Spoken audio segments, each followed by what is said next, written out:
Yo, what is up, y'all? It's Cone back here again today with another video. I want to talk for a little bit about the Utah Jazz. They've been under a lot of fire over the last couple days after they blew that 25-point lead to the Los Angeles Clippers in Paul George's return game, in which he balled out, by the way. Shout out PG. Glad he's back and hooping. But that was a loss the Jazz could not afford because with how close the Western Conference is, they've fallen a lot. They've lost 5 games in a row now, and now they've gone from like a 3-4 seed kind of area having home court advantage to now the 6 seed. And it doesn't look very likely that they're going to make their way back up to get home court advantage. So the Jazz probably won't have home court advantage in the playoffs after starting off really strong. They've now lost 31 times on the season, and 14 of those have been blowing double-digit leads. There have been a lot of comments both after that game and even earlier in the season that kind of indicate that things aren't great in that locker room. There have been rumors for a little while that Rudy Gobert and Donovan Mitchell don't really see eye to eye. Gobert believes he should get more touches. He doesn't really believe that they're playing that much defense, things like that. Donovan Mitchell was asked after the game, like what's going on, what's up with the blown leads, and just kind of like what's up with this loss, and he said it's the same thing over and over again, I don't know, which is not a very good answer if you're a Jazz fan that you want to hear from your star player. He sounded very defeated, like he was kind of over it. And then there are comments earlier in the season, like Rudy Gobert, when talking about the Suns, said like they really lock in on defense and kind of really complimenting them on that end of the ball, almost sounding like he was talking about how the Jazz don't play that much defense, which, to be honest, they don't on the perimeter. There have also been rumors about Quinn Snyder maybe leaving, Quinn Snyder potentially being a candidate to replace Frank Vogel as the Lakers head coach next season. So there's a lot on the line here. And when you look at where the Jazz are right now, going from last season as the 1 seed to now being the 6 seed at the moment, I'm not sure the Jazz are going to make it out of the first round this year. Because when you look at teams like the Phoenix Suns, the Golden State Warriors, the Memphis Grizzlies, like the Nuggets, the Mavericks, I don't think they're better than any 5 of those teams that are ahead of them. I don't think they could beat any of those teams in a series. They can't guard them on the perimeter. They're kind of just limited offensively. I just think the Jazz are kind of a middle of the road team right now in the West. They're still good, but I don't think they're great. And it's reached the point where now they kind of reached their peak. It almost feels like last year being the 1 seed. And even then, which was probably their best chance with this core of Donovan Mitchell and Rudy Gobert to win a championship, they couldn't pull it off. They lost in 6 games to a Clippers team without Kawhi Leonard. They got destroyed by Terrence Mann at the end of that series. They had a perfect opportunity to go ahead and advance to the Western Conference Finals, and they couldn't pull it off. That was probably their best shot to win a championship with this core. They've had decent success in the regular season, but the playoffs, they just haven't been able to put it together. They had that first year with Donovan Mitchell where they went to the second round after beating the Thunder. Trust me, I remember that. Then they had that year where, like I said, last year they were the 1 seed. Like, they've had some decent years, but they haven't been able to make it past the second round. And with all this drama going on, it feels like this Jazz team has reached its peak. And so this is something I've kind of been thinking for the last couple of weeks. I feel like the Jazz are one of the next like big team to kind of blow things up. There's a cycle in the NBA where teams don't really reach their full potential. They hit a peak and then they kind of start falling, and eventually things just kind of happen. Guys are sick of things, and eventually they kind of just split things up. And to me, it feels like the Jazz are heading towards that direction, especially assuming they are a first-round exit like I think they're going to be. I just don't see any way that Donovan Mitchell and Rudy Gobert are both on this roster heading into next season. I just don't think it's going to happen.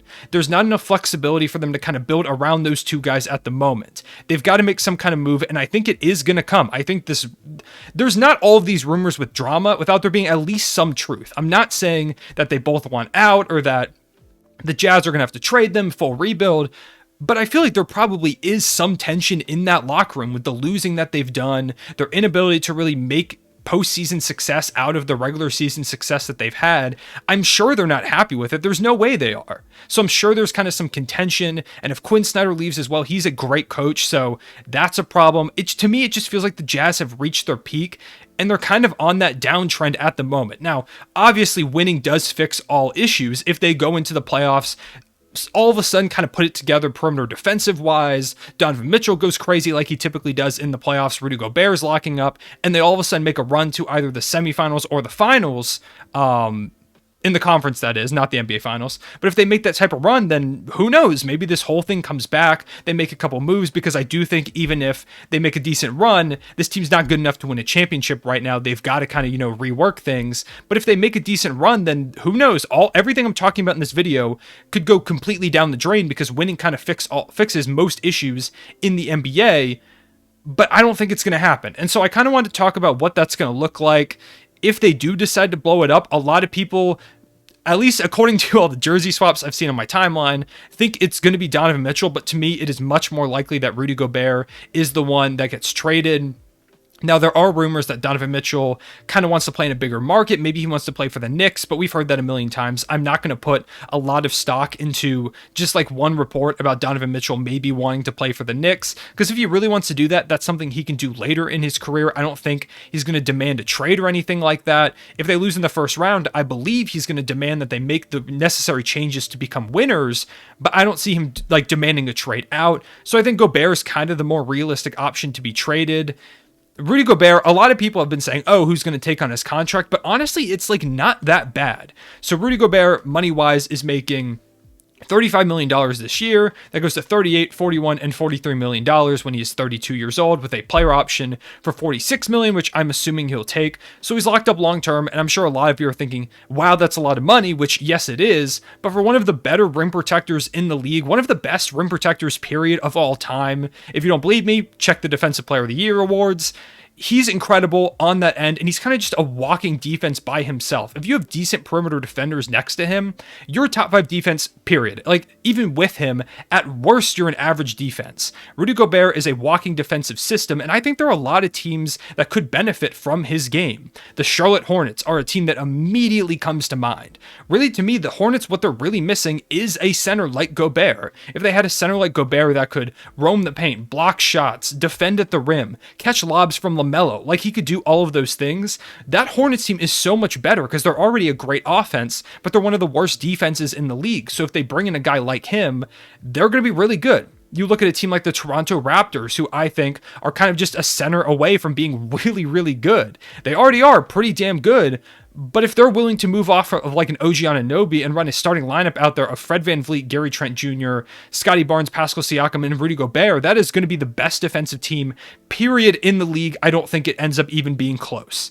If you bring in a guy like that to that team, I think a center is really what they're missing. So I do think there are suitors for Gobert. It is just a question of how much are they willing to give up. His contract is really big, so they'll have to make the money work with that. So our team's willing to give up most likely a star, or at least a decent player who is making a good bit of money to match that contract, to bring in a Gobert? That is the question. Of course, Donovan Mitchell is the more attractive trade piece. So if the Jazz say they go into this offseason and Donovan Mitchell's like, look, I want out of this thing, and they take advantage of like his current trade value, I think they could get a lot from him. Once again, I don't think Donovan Mitchell's going to ask out. I think he likes Utah. I think he likes the fans. I think he likes playing there, at least from what I've seen.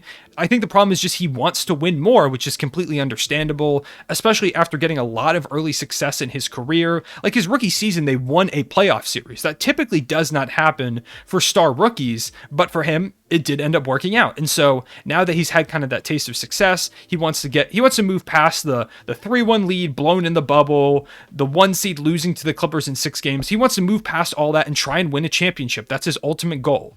So right now, monetarily, he's making $28 million this year, and he's locked up for $30 million, $32 million, $34 million, and then $37 million in a player option in 2025, 2026 when he's 29 years old. Assuming he's still really good, which I'm sure he will be, he'll probably decline that to get a pretty big contract added on to the end of that. So he's locked up for the next 4 years. And so any team that trades for him is getting a star player in his, or maybe not even yet in his prime, reaching his prime still, someone who's been the best player on a 1 seed in the Western Conference, been one of the best players on multiple teams that have went to the second round. And I think if he had better pieces around him, could easily be the best player on a championship team when he does reach his prime. So you're getting a great player. I'm sure the Jazz could get a bunch of young players, some draft picks, if they really did want to go that route. And if they wanted to start a complete rebuild, they've got some decent pieces on that roster to get it going between Mitchell, Gobert, They could trade off some of their decent role players as well. Bogdanovich is someone I think could get you a decent bit on the market, Jordan Clarkson.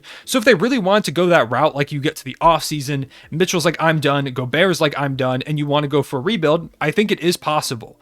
But for right now, I think the Jazz kind of just feel like, to me, a team that's going to make a really big move. Keep an eye on the Jazz heading into this playoffs and the offseason. Because if things don't go well for the Jazz, I think things are going to get ugly there real quick, whether it's one or two players requesting trades, Quinn Snyder leaving or getting fired, whatever the situation is there, I wouldn't be surprised if something goes down. And in particular, I don't think this Rudy Gobert Donovan Mitchell pairing gets through this offseason. I think the Jazz are in for what is going to be a really big summer, whether it has a or maybe multiple blockbuster trades. Maybe they package Rudy Gobert and some picks to try and go get a star.